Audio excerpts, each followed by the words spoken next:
power.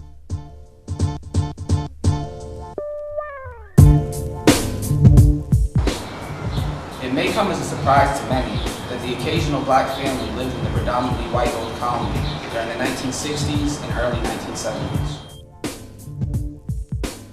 I noticed immediately that I was different.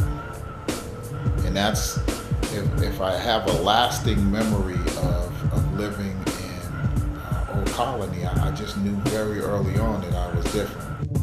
For many years, Old Colony was almost exclusively Irish American, leading to it being somewhat isolated from the rest of the city.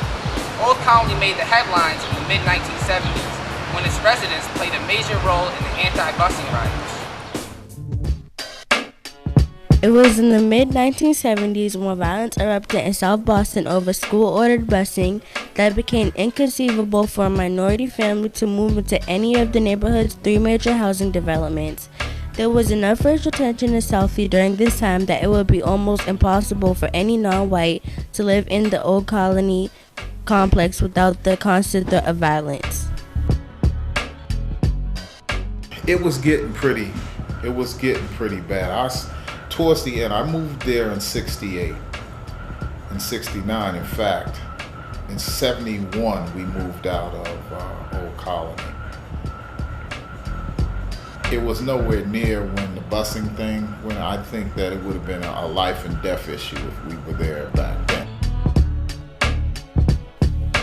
Old Colony remained almost exclusively white from the mid-1970s until the mid-1980s, when it became clear to city officials that segregation could not continue in Boston's housing developments. At this time in Boston, applicants applied directly to certain housing developments rather than enter a city-wide pool. This created more segregation because white families would apply largely to white housing, while minorities familiar with South Boston's legacy would stay away from the neighborhood, resulting in a disproportionate number of minorities without access to affordable housing.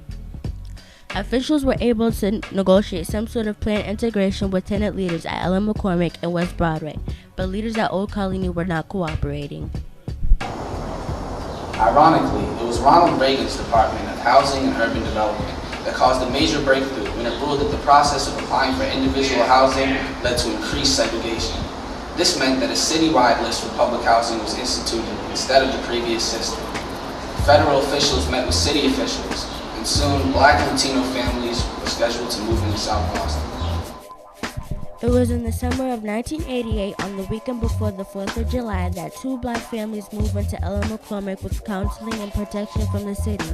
There was heavy police presence and community organizing to ensure the prejudice would not be tolerated.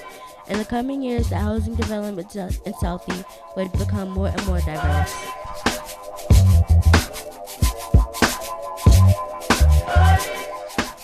Old Colony has become more diverse in the years since integration. There are currently 843 units built on this 15-acre of land. The residents are close to Southeast waterfront and not only have access to a health center, but also a teen center. But I think the thing that I got from it is you can find good people anywhere. If you want to focus on the negative folks, you can get really consumed with that, what they did to me, when I remember South Boston, I remember a little bit of the bad stuff that happened to me because I choose to. I remember a lot of the good experiences I have because it's better for me.